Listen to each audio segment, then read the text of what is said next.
Morning, everybody. We're out here on such a beautiful day out here, and this is my heaven here. And then when I come home, you even get to see my semi truck parked up there. Okay, here we go. We got nice brand new tires put on here yesterday. I got the wheels. They're going to be reconditioned a little bit later. They used to be chrome. Somebody painted over them with black. But I got a nice big fat juicy tire under there. The bumper, my son liked to play crash ship derby, running into people when it was his truck, but we traded, so now it's mine. I'm going to, I did check into, I saw a beautiful grill replacement and headlights, only like $153 for a new grill and smoked headlights. So I think I'm going to go ahead and go with that as soon as, I got a new bumper on the parts truck, which I showed you guys before. We got 4 brand new tires. I got to figure this out because I almost like that without the fender flares on there. She sticks out nice, huh? We'll have to see what the fender flares look like. I have a set of factory ones too, and I might just put the factory ones on. Now this truck is only going to be, look, we're putting lipstick on her. I bought brand new rocker panels and cab corners, $230. Metal, steel. I'm going to get those replaced. I'm going to show you guys how I'm going to do that. I am going to test fit the fender flares and see how much of this I need to fix. I may just go ahead and fill that.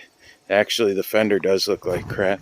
I'm going to need to replace that. I got to see what the passenger fender looks like on the parts truck. We're going to rip the molding off, all the molding. If I pull the fender flares off on the other truck and the bed's decent, I'm going to show you how we're going to fix this. But then we're going to go ahead. I bought a gallon of gray Rust-Oleum. Trailer wheels. I bought a gallon of Rust-Oleum. And here's Coda 1996 channel. That's one way to rip that off there. He's working on oil pressure sensor. Check out his video. Coda, K-O-D-A 1996. He's diagnosing his low oil pressure problem. Okay? So now... So much fun working on these old cars because you'll learn a lot about yourself while you're doing it too. We were going to spend $50 on a 3M wheel to cut that off, but then I realized I'm painting over it. So I'm basically going to go through and razor blade and sandpaper all that off. But this stuff's so easy to fix. We got a whole nother bed to pull from off that nice red parts truck. Parts truck. Previous video. So I got to work on my exhaust. The wind blew that up. I think the muffler's bad, but we got to fix that. That's loose. Bumper's good. Just got to polish it up. All we're going to do, guys, we're going to go through. I'm not even going to fix all the dents. It doesn't matter. It just needs to be one color. Okay, look how fat those tires stick out. I'm going to crank the torsion bars up probably an inch. But this is going to kind of be, I'm not necessarily going to patina paint job or anything. I'm just cleaning it up. I am going to do a very good clean paint job on here. But I'm not going to necessarily fix all the bodywork because it's not worth it. The whole thing is just to have a beater truck so we could just drive around and not have to worry about it. Stressing too much lately, so I need something that's going to relieve my stress. Wow, that's neat. Rust just falls off right there. But I'm going to end up having to get a new door too because that door rusted so bad that all the mechanisms up there, so the third door don't work. But I'm going to paint her all gray, which is going to be nice because that's what the door jambs are. What's left of the door jambs anyway. Okay? What's left of the door jambs. But the new rocker panel hopefully covers all that. It's going to be cool. So last night we went ahead and pulled the differential cover off over here.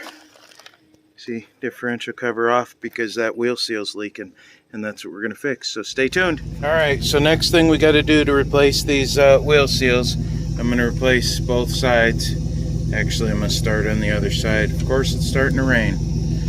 That's a 12 millimeter. You take these two 12 meters off, this one and the one that's at the bottom, and then this big 18 right here pulls all these brackets off. We're going to go ahead and do that. We're going to get that off, and then I'll get in there. Working between raindrops here. It just keeps raining. See, my seat keeps getting wet. So we took the big bolts out. I think they were 17s. We took the 2 little ones out. That takes the caliper off. Never never let the caliper hang by the brake line. Goose it all up. So that's all ready to go. We just got to get the C-clips out. So we're going to go to the other side, work on that. That's the bracket that comes off there. So we got to work on this side, get that off. I'll get that done, then show you what this side's off. I couldn't get the, see how nasty and gross that looked? That's all the gear oil. It even puddled up in there. That's puddled up gear oil that came from this seal right here. So we're going to clean that up. I have brand new rotors, brand new pads to put in here, crossed and slotted rotors. Yeah, rotors. Yeah. All right, so what we got to do here next is this little 8mm bolt. You take that out, then this pin pulls out, and then you take a magnet and you pull the C-clips out that are right there after you push the axles in. Okay, we'll do that and I'll show you what that looks like. Okay, so after pushing the axles in, these little C-clips right here pop right out. So this came out too, so I'll have to put that back in later. But the axles are out. Well, now we can pull the axles out, and then we'll see what. So we pulled the axle out. There's what it looks like there. Everything looks good. Now, on the other side, this seal right here is what's leaking. So I'll get my seal puller tool, pull that out, show you what it looks like. So let's just say I'm going to do this for example of the guy that doesn't have the seal puller. Not for the poor guy that has the seal puller but can't find it. So what I did was, this sits in here. Okay. What I did was I just took the hammer and hit it like diagonal right here and started knocking this down. You knock it down a little bit so that there's still bite on with the screwdriver. And then you just keep going around and around, and then you come back over here, and when I hit it right here, it just fell out. So that's the best way to get these out. It's really kind of simple. You don't need any special tools other than a screwdriver and a hammer. Okay, then what you do is you take and you line that up as square as you can. Some people use a block. I just like being on the dangerous side. I got the BFH. So what you do is you just start tapping it on all the way around, just a little bit, all the way around, like that. Keep tapping it a little bit around. See, a little bit like that. And then you'll get to where you'll hear it, the hammer change tone, and then you just keep banging it around, keep hitting it little bit by little bit, because you don't want to damage the seal. Using a piece of block of wood is the best for amateur, but see, I'm a YouTube certified professional. Yeah, I'm certified YouTube. Now see, this one's good because this one actually has a bigger lip, so it's going to be easier to get this one back off someday. But this truck ain't going to last long enough for another wheel seal to be replaced. So this is what this one looked like coming out. And I will show you the other side, which sometimes they do not come out in one piece. Luckily, it only came out in 2. So this one was a little harder to get out because it was a little bit more rusted. Boy, yeah. A little bit more rusted. But this is the one that was leaking. So, okay, working on putting this side in, then. Okay, here we go, guys. I kind of, it's greasy and I don't want to drop my phone in the puddle, but what I did was, me and my wife here, my beautiful assistant, we stuck the axles back in. Okay, that's self-explanatory. And somehow they just slid right in. With that one fell in. This one, the passenger side took one bump and it was in. So then I put the C-clips back in there. They're right there, like my fingers touching them. Okay, and then the spider gear that come out, we just my wife spun the axles, and then I turned the ring gear, But everything looks good on these teeth. Everything looks real good. There's good feeling. And then I put the pin back in, put the 8mm bolt back in, tighten it back up. So now we're going to double check, make sure that the new cover we got is the same one. And then we go ahead and set on our brand new drilled and cross-slotted rotors here. Then we go ahead and put the big bracket back on. Then we squish that back in. And we put okay, since they're the new shoes are a lot thicker than the old ones, you have to take a C-clamp and push the piston back in so that you can make the new pads fit. Now, another thing you got to do is you got to crack the cap on the master cylinder. And if you've added fluid at any time, you have to watch the level, because as you push this back in, it's going to push fluid back through the system, and if your master cylinder is almost full, it might overflow, so you might have to take a little bit out. Okay, so with the caliper pushed back in, I put the two 18, 17, whatever they are, millimeter bolts on there. I'm sure you'll figure it out pretty quick. And then this is a 12mm bolt. I put that back in. Make sure the shoes go in the right way, guys. It's crazy to know that people don't know how to put the pads in the right way. You just push these new clips back in here and here. They clip in place, and they're guides that follow the make sure everything's clean, make sure everything moves freely and right. I wish I had some of the tabs that are a pain in the butt, but you push them on and they hold the rotor in place, but it really doesn't matter, because as soon as I bolt the wheel on here, it's going to be good to go. But those are fancy drilled and cross-slotted rotors. They're going to dissipate the heat and all that for when we're drag racing this monster bad boy around here. Don't laugh if parts fall off, okay? Here we go. We're out here taking our Silverado that's full of tornadoes under the hood. Our Silverado.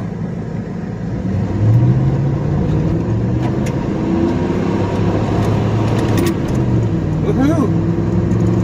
She got some ripper.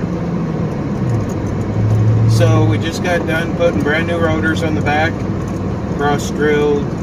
drilled and cross-slotted rotors and new pads. Calipers were good. They pushed back in like they're supposed to, and everything's looking pretty good.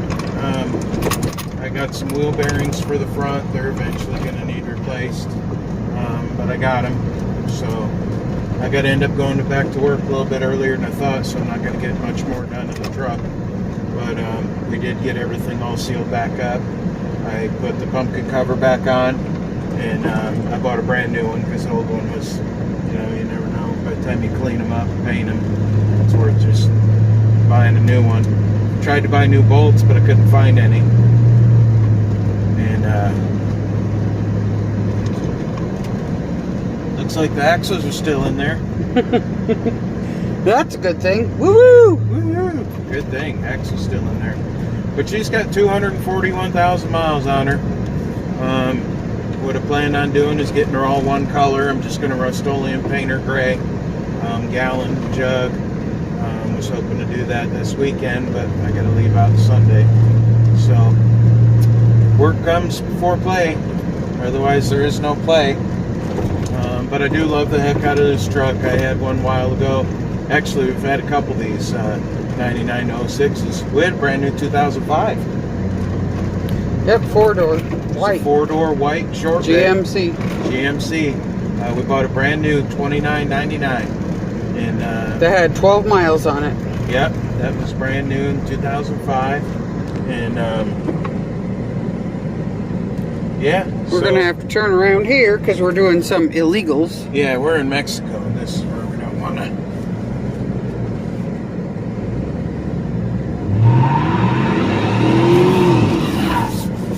Whoa. Oh, she let her loose. Hey, I was testing the C-clips. We also have to look at our beautiful view. Yeah. Oh boy, it's heaven. It is heaven out here. But this is going to be a good truck. Mainly, you know, it's mainly to keep the rust off of the new truck we bought a couple years ago. We don't like to drive it in the winter, so what we're going to do is get it all one color and just basically acceptable. I bought new rocker panels, inner and outer rocker panels and cab corners for it. They were 200 bucks. I haven't even got an alert when they're going to be shipped, so that's okay because I'm not going to be here anyway. But that's just something you can pull in the garage in the winter when it's snowing out, and you know, crank up the heater and crank up the tunes and just work on it for a weekend. So I'm going to show you guys how that kind of process gets done. I showed you how bad the rocker panels were, but you know, I'm going to show you how we're going to fix them for 200 bucks. Basically. And there's something about a truck. Something about a truck. I'll tell you what, this is just an old This beater. is our neighbors. Yeah. Just something about a truck. Maple Farm.